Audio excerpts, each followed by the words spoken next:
ทักทายสบายดีFCยามเช้าเด้อออกมาให้มาโซนที่เก่าทุกคนเลยเมื่อนี้บ่แดดอากาศดีตอนเช้าสีบดทุกคนเลยฝนอาจจะตกมานี่ออกมาหาตัดหญ้าทุกคนเลยตัดหญ้าสวนก็หญ้าหกเลยหากมาแต่ปล่อยเป็ดยังมาด้วยพ่นหญ้าอยู่เอายังไม่ได้พ่นเหี่ยวจานอยู่ตัดหญ้าเบิดมือมานี่ยังลุยมาละหากระตัดได้น้อยเดียวทุกคนเลยเฮ้ยเป็นยังวะจักเป็นยังก็มีตะลีนปอดตัวคือเปิ้นแท้ฮะติดบ่ติดแล้วบ้านนี่เป็นแล้วก็ฮะโอ้ยเสาพักเมื่อยละยากะเรียกว่าหก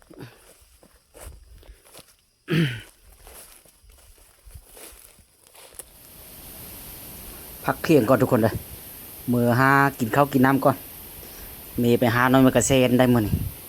กินแกงน้อยมากระเซ็นตอนเที่ยงแต่สิแซ่บเมย์ค่อยเอายังมามันนี่เฮ้ได้เบ้ยขาหมูว้าวขาหมูป่าปลาตัวได้เอลิโนยโนเชื่อน้อยมากระเซ็นได้จ้ะลายขนาดคนเลยโอ้ยก้อยชิ้นหมูแหละมื้อนี่ต้มเครื่องในมันก่อนทุกคนเลยกำลังเยอะข้าวแห้งนะตอนเที่ยงส่วนคามันยังเยอะทุกคนได้คานมาเด้อสิกินต้มเครื่องในมันพ้นกระตกแล้วทุกคนเลยเป็นเดินแล้วพ้นบริตกหากระตกมานี่เขาเฮือก็คือเป็นคาทุกคนเลยต่อกับเฮอร์ตวิทนะเพิ่งไปจะเอาเลยน้อยใจเลยอันจะคนนั่นไปนะเฮ้ยต้น3 คนนั่นนะ3 คนอันนอกคนนอกนะท่อเจ้าคนเดียวนะพ่อคานาหรือคาลังเนี่ยคานานาพ่อยังไข่ได้ระว่าคาลังอยู่บ่ตกถั่วเจียวมาพร้อมพิบเลย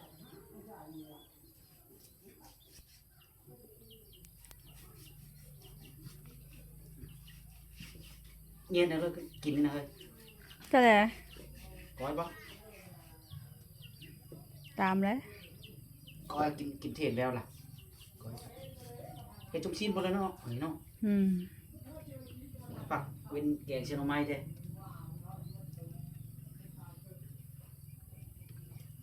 สินค้านาขาหลังมันหักขาหลังมันหักมันที่แห้งแล้วป่ะกระดูกมันหักเลยกระดูกนั่นมันกระดูกคือขามัน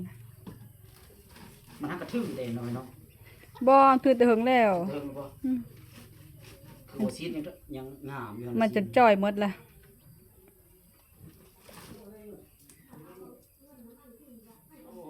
มือไปเลยจะม้อยแล้วมือนะหาชวนเข้าไป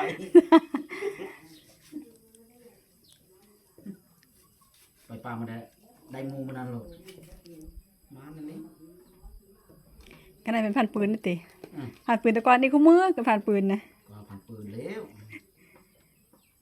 กระบอกว่ามันขึ้นบ่มาเนี่ยฮะขึ้นนะเด้ขึ้นละเขาเห็นในภาพไปซิอยู่แล้วเห็นแบบเดนะอันกายทางอันนาพองกายทางให้พองนุกมันเลยไปนั่นเนาะจะขึ้นก็เพื่อขึ้นเจอมองไปเห็นแบบว่าจะขึ้นก็ว่านั่นแหละจะขึ้นก็เพื่อก็ไปเห็นถ้าเห็นแต่อันหัวหน้าไปซิคนเดียวเราก็ไปไทยนาพอนักคู่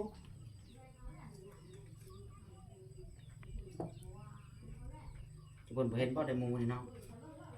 โอ้ยแต่คอยหักออกมาแต่หักอันทางให้คือจะหอมยังไงคนยังคนทางแหวกเห็นจักเฉยคอยบิวจะวิวไปเรียนหลัง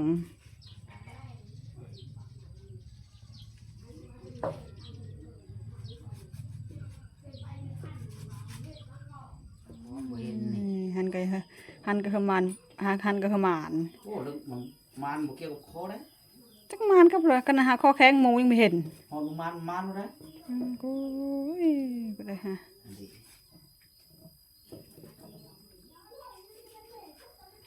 กันได้เป็นโตแต่ไม่เป็นปาดซ้ ว้า ำอีหลี่ พี่แต่มันน้อยพุ่นแล้ว นั่งก็เห็นพ่อเขาไม่ได้กันเลื่อนล่าๆแล้วเฮ็ดเพราะค่อยนั่งเบิ่งจังได้เฮ็ด จะยังได้ซ้ำๆพุ่นแล้ว โอ้โห จักโชว์อันนี้นะเฮ้ยได้บ่3โชว์ สองเถาะบาย 2ป้ายนั่นเลยนี่มันก็ตัดให้ตัดได้บ่ ตัดนั่นล่ะค่อยไปกับพอกตามันก็ได้สองเถาะบายเขาจะได้นะหาจ้อยได้หมูพอกตาได้เฉยก็เหี่ยวอยู่ได้มันคือตะหึงวะ จอยคนนี้ จ้อยก็ตัวนี้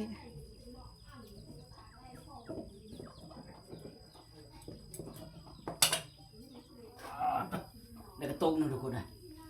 จักโลได้นะค่อย โอ้สำนี่บ่5 โลไม่รู้แล้วเอาบ่ซอยจากบ้านเนาะ อืม สวยซีนคามนั่นละสักกะบาลนั่งมารอปะ อืมมาเปิดตะกินบ่ให้ชินชมกันแม่ชีมันแล้วนะ เฮ้ยสำนี่ซีนงามปะนั่งมึงรู้ซีนมันซีนขาวจั่วอยู่ เดี๋ยวไปยันชินชมเนี่ยมันแล้ว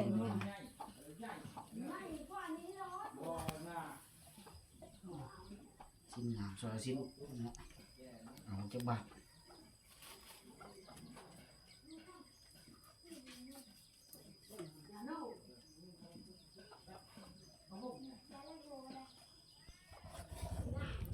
เชยชมบ่ สวยคุยแจวละเอาแต่น้องงามเอาตอนใหญ่เช่นนี้บ่เห็น ไม่เชื่อบ่หนังมันนะ หืม ไม่ นั่ง เชื่อ มานะ บ่หนังมันนะ แม่มันย้ำๆนะเฮ้ย เชื่อเอาหนังมาบางๆนั่น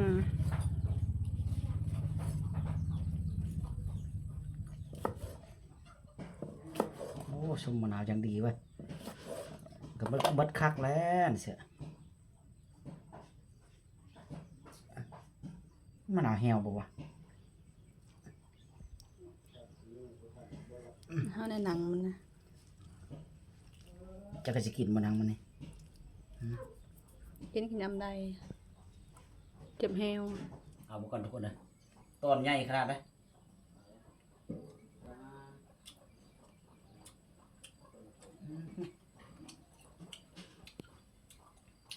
เรือพักมันเลย มันว่าคือเลยเฉยๆแม่ความมันว่าเอาเชื่อผมมีมั้ยแต่ผมมาคือผู้มันมาอีกรอบนาน พัก เชื่ เล อย ก็นีมาเลย พักกระเพาะแฮว นี่อะไรมาตะวี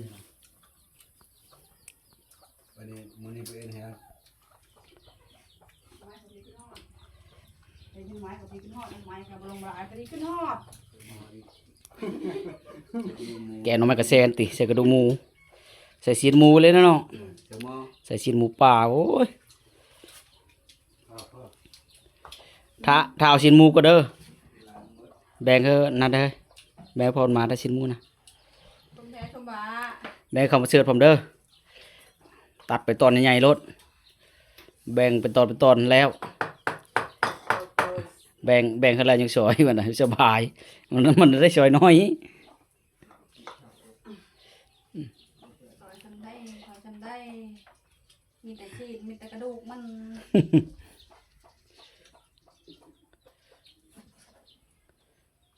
แบบนี้บ่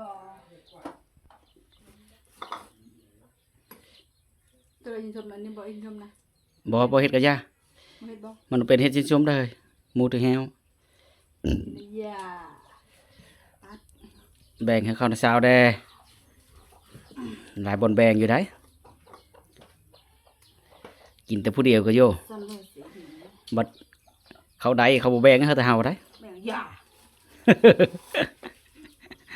แม่งอย่า จังนั้นก็รออยู่แล้วโอ้กะเจ้าต้องแบ่งกันแท้เหรอวะ ยืนทางเดียวฟ้าสิ เออคำเฮาสมมติจัด อะไรคือบ่แบ่งวะแล้ว ตัวทิศใจว่าหั่นเนี่ย เสร็จโลดบ่ได้เฮ็ดกิน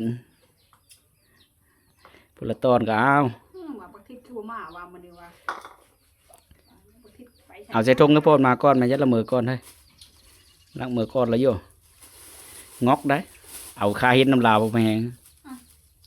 กระโพดมาปะโอเค ต้น อืม โอ้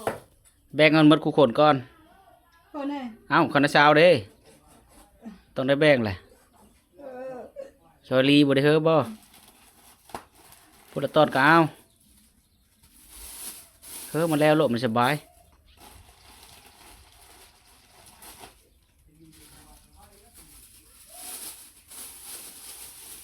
มื้ออื่นก็ไปเอาไม้อีก ไปเพื่อนเอฟอื่นเลย จังว่า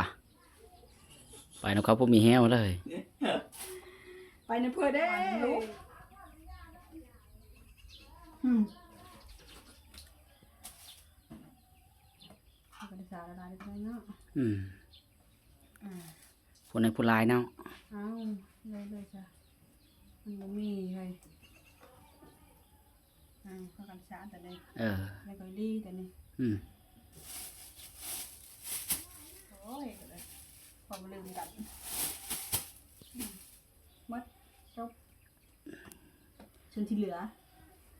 กิน หนังมันก็ปิ้งแฮมอ้อยค่อยตำหุงกินชิบ เนาะ หุงก่อนเนาะ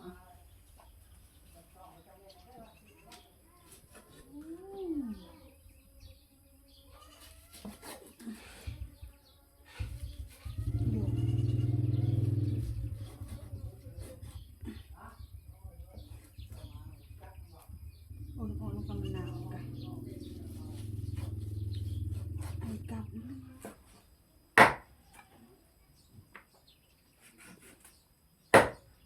ลูกครับแกงใช่ไหมทำไม แกฉันมันก็เซ็นนะบ่ อืม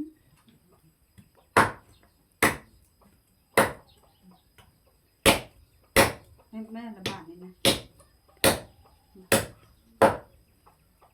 เขาบอกยังใหญ่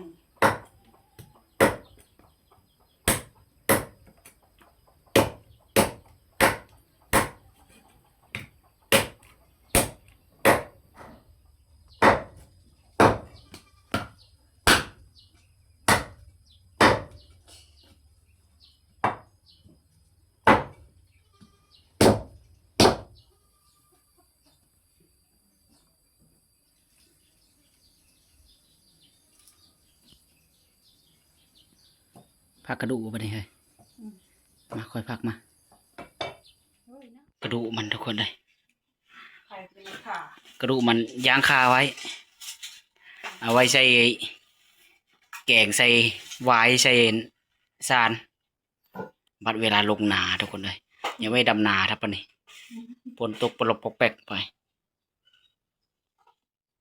ส่วนซีนมันซอยไหมมือนี่ซอยอันปั่นเขาเลยเฮ็ดซอยใหญ่บ้านนี้เลยซอยเสียดชิ้นแห้งทุกคนเลยอันซอยเป็นตอนได้แกงเส้นหน่อไม้ตัวใดมันน้อยๆก็ได้ แค่นั้นนะ แกงเส้นมันกระเซนทุกคนเลยมันกระเซนน้ำนะแซ่บจะได้น้ำมันกระเซนนี่นะถึงน้อยก็แซ่บกินแกงน้ำมันกระเซนตอนแรกนี่ มิด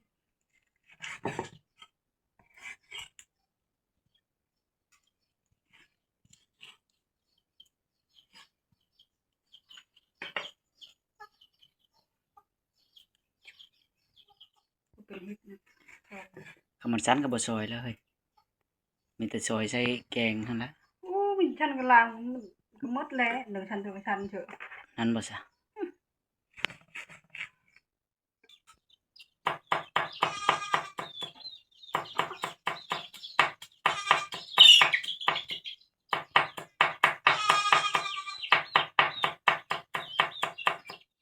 เท่น้อยเท่น้อยเท่น้อยเท่น้อยได้แค่ร้ายว่ะ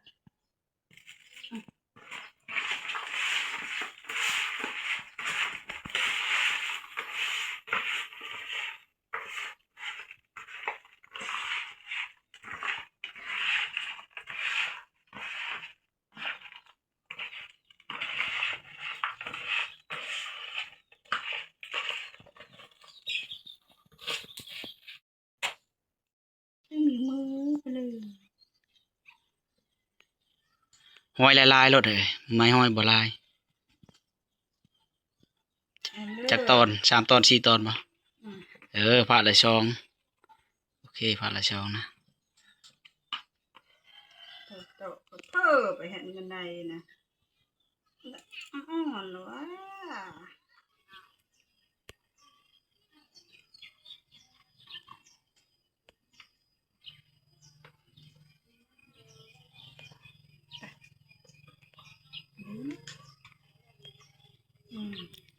สาม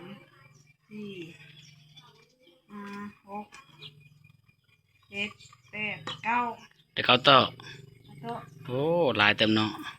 กระโตะ ยางไผ่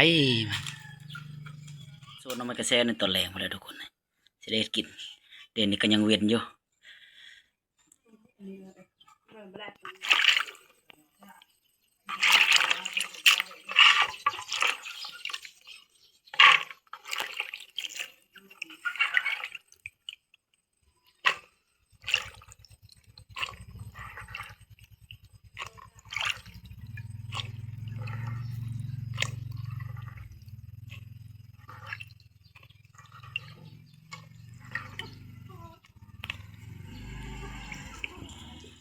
วันนี้เราก็มาแกงน้ำมันกระแสนวันนี้ทุกคนเลยคำละตะเวน4 โมง 5 โมงกินตอนแรง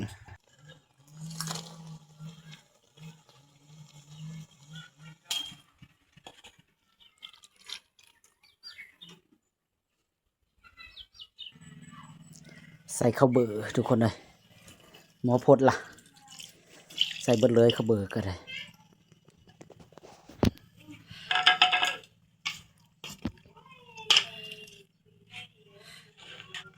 ตามด้วยหยอดมะอื้อน้ำพอดีแซ่บแกงน้ำมันกระแซนใส่ซีนหมูมันนี่รับรองแซ่บแน่นอนกินตอนแรงซีนหมูก็มีแต่ตอนใหญ่ๆ